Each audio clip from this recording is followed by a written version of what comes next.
Om Swastiastu, pemirsa Bali TV, kembali saya menyata menjumpai Anda. Kali ini dalam Bisnis Bali News saya akan mewawancarai Bapak Ide Bagus Aris H. Dewangkara atau yang akrab dipanggil Gus SH gitu ya. Beliau ini adalah pengusaha muda yang menjalankan bisnis hotel ya. Hotelnya di tengah kota di Denpasar, dan juga menjalankan bisnis coffee shop atau cafe yang kemudian di tengah pandemi ini kita ingin melihat dan mendalami sejauh mana terdampaknya, dan tentu pasti terdampak, tapi cuma sejauh mana gitu ya. Jadi strategi-strategi yang ke depan akan dilakukan untuk bertahan ini yang mungkin menarik untuk kita gali. Kita sapa dulu narasumber kita. Om Swastiastu, Bagus. Om Swastiastu, Pak. Menepi kata sehat nih? Sehat. Sehat ya. Ya, tetap semangat nih. Tetap semangat. Ya kalau sekarang menjalankan bisnis, kalau hotelnya namanya Hotel Pulau Bali. Pulau Bali ya, dan Nabi makin kondisi tengah pandemi terdampak atau seperti Nabi? Kalau terdampak kita pasti, cuma kan kita tetap bertahan karena dengan biaya maintenance kita yang tidak terlalu besar, jadi kita bertahankan saja. Tetap bertahan ya berarti. Tetap bertahan. Kalau boleh tahu pasarnya dari ini kan posisi Hotel Pulau Bali. Ini kan ada di tengah kota dan pasar gitu ya. Sebenarnya kalau sebelum pandemi pasarnya siapa, dan setelah pandemi siapa? Apakah ada perubahan konsumen ya, katakanlah pelanggannya? Kalau perubahan ada, karena dulu itu mungkin pasar kita itu dari luar Bali, dari Jawa. Nah sekarang karena pandemi mungkin orang-orang tidak bisa jalan-jalan keluar Bali gitu, dan dari Singaraja, mungkin dari Karangasem, ya otomatis mereka ingin jalan-jalan di Denpasar, jadi kita jadi pilihan yang tepat untuk mereka. Habis itu untuk kargo, kayak misalnya mereka ngirim barang dari luar Bali ke Denpasar, nah mereka pilih tempat kita, karena tempat kita satu tempat, mereka bisa kemana-mana. Gitu.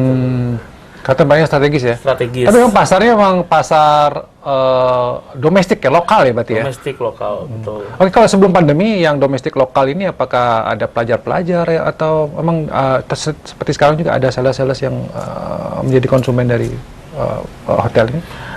Ada juga beberapa, sebelumnya juga ada, sekarang juga ada masih. Jadi, tapi jelas terdapat sampai sejauh mana? Artinya kalau dipresentasekan lah, biasa tamunya sebelum pandemi berapa, kemudian di masa pandemi ini seperti apa? Wah, jauh sekali, karena memang betul Pak. Pertama kali pandemi ini muncul ya di Bali sendiri, dan kita border semua ditutup, blast semua. Di awal mungkin belum terlalu. Nah, ketika setelah mulai nyepi kemarin itu baru benar-benar kerasa banget setelahnya. Jadi benar-benar kita masih bisa bertahan di angka 10-20% okupansi. Ya. Akhirnya kita berjalan, kita bertahan karena kita mengurangi biaya-biaya maintenance yang besar dan biaya-biaya perawatan yang sangat besar. Kita kurangi. Kita lebih baik daripada kita mengangkat karyawan, mending biaya-biaya itu kita kurangin, jadinya bisa bertahan sampai sekarang. Dan mulai bulan November nih, mulai November, Oktober itu mulai 50%, mulai ada angka penaikan, karena mungkin ada kayak delivery dari Jawa ke Bali yang mulai agak rutin lagi, kembali normal. Sudah sampai okupansinya sudah sampai 50%? 50%. Lumayan ya berarti untuk bertahan. Nah, kalau misal tadi kan disebutkan katakanlah keunggulan dari hotel di tengah kota ini kan kemana-mana gampang. Nah, apakah mungkin karena pandemi ini ada strategi khusus, misalnya harga yang diturunkan atau apa untuk bisa bertahan gitu? Pasti, harga pasti kita turunkan karena kita otomatis harga turun, cuma kan ada beberapa fasilitas yang kita kurangi berarti. Betul. Mungkin dulu kita ada ada sabun, ada perlengkapan lainnya, itu kita keep, kita kurangin. Jadi harga juga kita kurangin dari awalnya harga sekian, kita kurangi lagi 25%. Jadi ada potongan. Penurunan harga gitu ya, penurunan untuk harga. Baik, lumayan efektif ya untuk bisa mempertahankan. Ya, kalau kita bicara tentang katakanlah kembali ke masa lalu, mungkin sebelum pandemi, kalau saya bisa Tugas ceritakan tentang hotel sebenarnya di kota Denpasar ini, apakah memang tersaingi juga dengan hotel-hotel yang dengan investor besar dan gimana Gus melihatnya? Apakah akan ada yang sekali mereka membangun sekian kamar ya besar, apakah itu menjadi pesaing kuat dan menggerus sebenarnya pasar dari hotel-hotel yang saya kan dulu pernah mengalami masa kejayaan ya hotel-hotel seperti ini ya. Apakah itu terpengaruh itu juga? Sangat terpengaruh. Dulu itu karena ini hotel bisa dibilang legacy ya. Saya dari kakek, orang tua baru ke saya. Nah dari pengelolaan saya kita dulu mungkin dari kakek dari orang tua bilang wah di Denpasar itu tidak ada saingan, rame terus, nggak pernah kosong, penuh. Nah akhirnya baru kerasa efek itu ketika investor-investor luar ngebuat hotel-hotel besar, jadi mereka membuat banyak hotel di daerah Kuta, banyak persaingan harga pun terjadi di sana. Ketika di sana terjadi persaingan harga, nah efeknya ke kita dong. Kenapa ke kita? Jadi mereka mengurangi harga, tamu market itu kan ingin liburan, ingin dekat, mereka bilang Kuta. Karena seperti dibilang kalau sudah nginep di Kuta, itu sudah di Bali gitu. Kalau di Denpasar, di mana di Denpasar kan belum tahu mereka. Nah, mungkin sih kalau dari pemerintah sendiri ngangkat Denpasar itu sebagai ikon Bali banget. Itu yang perlu dilakukan oleh pemerintah ya. Perlu banget. Hotel-hotel sebenarnya legend gitu ya, yang dulu sempat ramai ya gara-gara ada investor baru yang besar-besar membangun apa istilahnya mereka city hotel yang harganya murah itu juga menyaingi ya. Menyaingi sekali. Jadi diharapkan ke depan nih ada kembali diangkat Denpasar sebagai ikon pariwisata. Ya. Itu yang dilupakan saat ini. Itu yang mungkin pemerintah sudah mengerjakan beberapa, cuma kan mungkin belum terlalu kena ya buat masyarakat luar lainnya. Baik. Oke, itu soal hotel ya.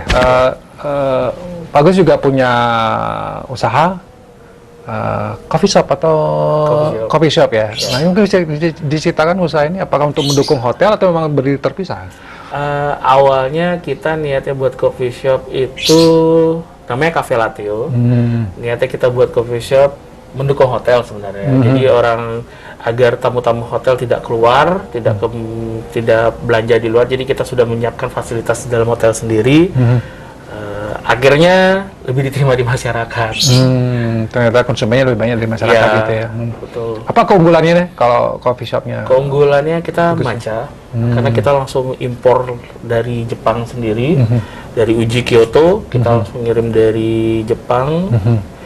Itu sih yang kita, karena benar-benar grade matcha yang kita pakai yang paling baik. Jadi memang langsung datang dari Jepang gitu ya? Langsung dari Jepang. Dan ini direspon baik lah konsumen, pelanggan-pelanggan? Awalnya belum, tapi lama-lama mereka mungkin mulai paham bahwa this is the real matcha ya. Dan apakah terdampak juga pandemi? Terdampak, tapi tidak terlalu. Tidak terlalu ya? Tidak terlalu. Apakah Anda punya pelanggan setia? Atau kita punya pelanggan customer yang baik banget, setia sama kita. Setia dan selalu datang gitu ya, repeat ya untuk biasanya yang kalau penggemar matcha ini dari kalangan apa, generasi muda apa yang biasanya paling ini mungkin generasi muda ya? Cewek, karena dari matcha sendiri mungkin banyak orang baru paham. Di matcha sendiri ada detox, ada antioksidan ya, yang bisa meregenerasi sel-sel gitu. Ya itu mungkin yang baru dipahamin, dan karena zaman sekarang ke arah kesehatan, jadi mungkin matcha mulai dipahami sama beberapa orang. Baik.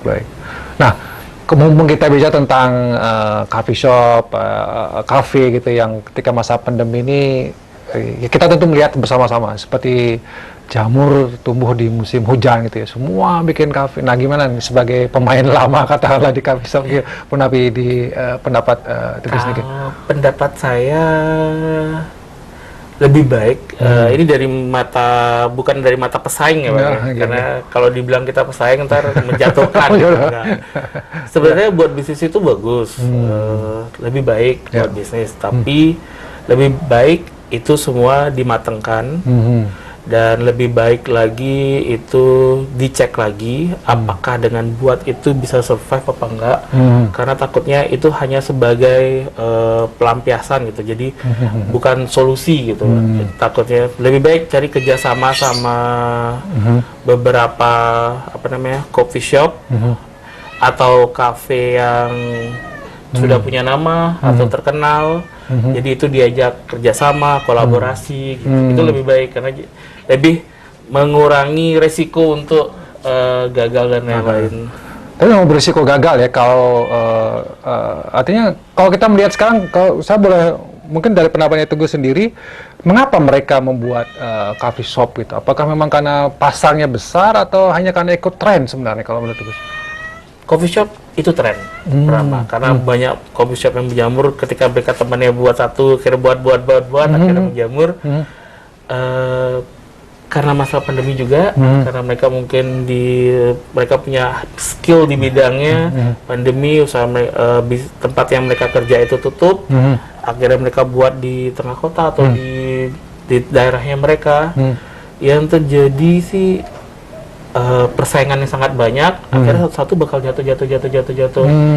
Lebih baik solusi saya sih Ya, tadi ya kolaborasi itu ya. lebih baik dikolaborasikan, mungkin Kalau punya modal, backup yang sudah ada, memperkuat yang ada gitu ya. memperkuat yang sudah ada, atau enggak pinjam brandnya, pinjam namanya buat di tempat lain kayak gitu. Itu lebih baik. Lebih baik ya ketimbang sangat bikin lebih baik. brand baru ya. Betul, Karena menumbuhkan brand baru ini bukan pekerjaan yang gampang ya. bukan pekerjaan gampang. Kita juga sendiri dulu ngangkat brand itu hampir setahun lebih. Iya. Dan hingga bertahan sampai sekarang ya. Betul. Sudah berapa tahun punya Sudah Teguh? 5 tahun. Sudah 5 tahun ya. Oke, mungkin pertama yang karena kita sudah di closing statement katakanlah begitu, Teguh mungkin sebagai seorang pengusaha muda ini melanjutkan usaha dari keluarga lah begitu. Apa yang mungkin dari hotel, apa yang mungkin diharapkan kepada pemerintah, kemudian di coffee shop dan segala macam di tengah pandemi ini, apa yang bisa Teguh sampaikan baik kepada pemerintah maupun masyarakat ya yang ingin membuka usaha? Oke, untuk pemerintah saya juga berharap Denpasar itu dilirik. Denpasar adalah kota heritage, kota warisan dari Bali sendiri. Banyak kesenian, banyak hal-hal yang ada di Denpasar. Jadi saya minta untuk pemerintah sendiri melirik Denpasar, jangan hanya Kuta, walaupun Kuta punya pantai dan lain-lain. Denpasar juga punya banyak kelebihan yang mungkin bisa dikeluarkan ke mancanegara, ke luar Bali, luar negeri, kemanapun itu, di-share bahwa Denpasar itu salah satu solusi untuk liburan juga. Nah, untuk teman-teman coffee shop atau teman-teman yang punya coffee shop atau yang mau berusaha, mau membuka sebuah usaha, di pandemi ini saya rasa lebih baik save money. Emang daripada membuat sesuatu habis itu tutup, lebih baik uangnya disimpan atau enggak buat sebuah sesuatu yang bisa dikolaborasiin, tidak hanya kerjasama dengan coffee shop lainnya, mungkin buat satu tapi brandnya dibuat banyak, tetapi bisa aja kan membuat sebuah produk, mungkin cake atau mungkin sesuatu kue, jajanan atau apa yang bisa ditaruh di coffee shop itu. Jadi lebih meminim resiko Ya. ya. Oke. Karena bermain-main di masa seperti ini berat ya, Teguh. Betul, berat sekali. Kepada kita. Oke, terima kasih Teguh atas Oke, waktunya dan informasi yang diberikan. Mudah-mudahan ini memotivasi ya, katakanlah untuk bisnis di tengah pandemi yang masih belum jelas kapan akan berakhir, dan tentu ini memukul semua sektor. Tapi seperti disarankan tadi, mungkin lebih baik kita untuk berhitung dengan cerdas, dengan cermat, karena sekali lagi risiko yang cukup besar. Jangan sampai sudah kehilangan pekerjaan, kehilangan modal, kehilangan tabungan, apalagi sampai punya hutang ya gara-gara bikin usaha yang kemudian gagal. Nah, demikian bisnis Bali kali ini. Saya ucapkan terima kasih atas perhatiannya. Satu dengan Pramo Santi, Om Santi. Om, terima kasih, sampai jumpa.